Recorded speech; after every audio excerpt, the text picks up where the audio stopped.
welcome back to Punk Rock Theologian. Today I want to look at faith, which is for sure too big of a topic to try to cover in 5 minutes.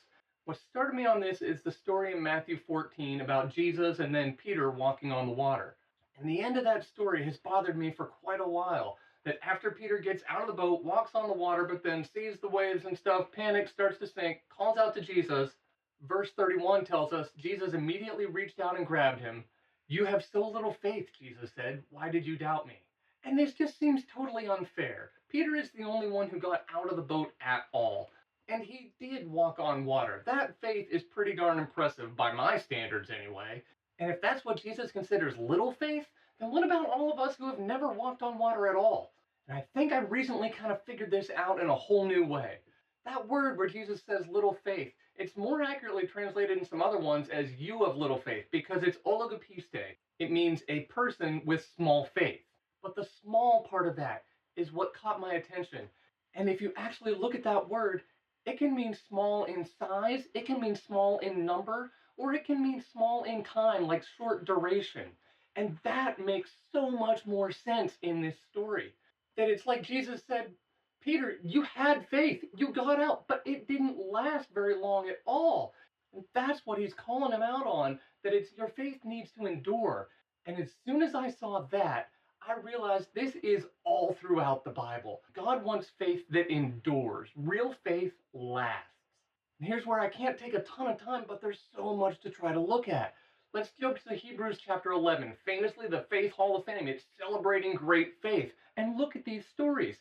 Verse 7 says it was by faith that Noah built a large boat to save his family from the flood. Noah's faith was not like a one-time thing.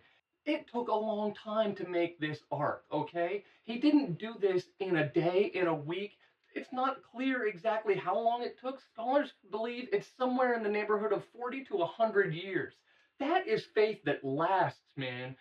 He's going on what God told him, and he's moving forward and working day after day after day until this project is done. That is enduring faith. Starting at verse 8, it says, "It was by faith that Abraham obeyed when God called him to leave home and go to another land that God would give him as his inheritance. He went without knowing where he was going." That's faith. It's not just faith to say, "Yes, I believe in you," but it's faith to pack up and go and leave and go to a whole new place. And we don't know how long that journey took, but it's not a short distance, and he wasn't just like one guy on a horse. Like, this took a while. And then you continue at verse 9, it says, "Even when he reached the land God promised him, he lived there by faith. For he was like a foreigner living in tents. And so did Isaac and Jacob, who inherited the same promise." This faith is now enduring for generations. It's faith that lasts, continuing to trust God, even though they haven't received the promise yet. Get to verse 11, and it says, "It was by faith that even Sarah was able to have a child, though she was barren and was too old.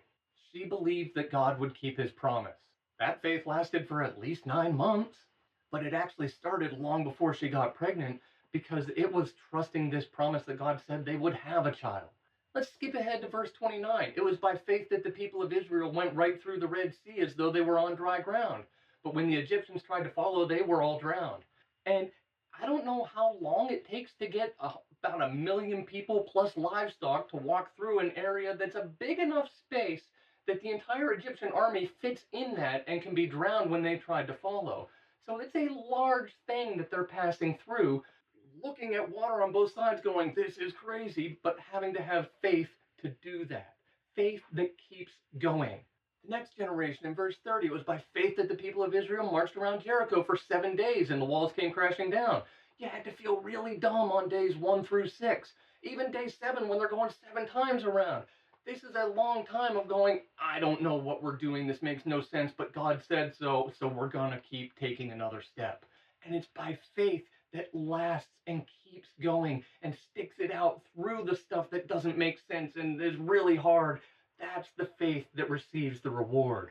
And that's still what matters. Romans 3:22 says we're made right with God by placing our faith in Jesus Christ. That faith needs to be more than just a momentary thing. It's not enough to get caught up in an emotional appeal and raise your hand or say a prayer or walk an aisle, whatever it is for you, and make that thing of saying, "Yes, Jesus, I believe you," and then go off and live like it didn't happen.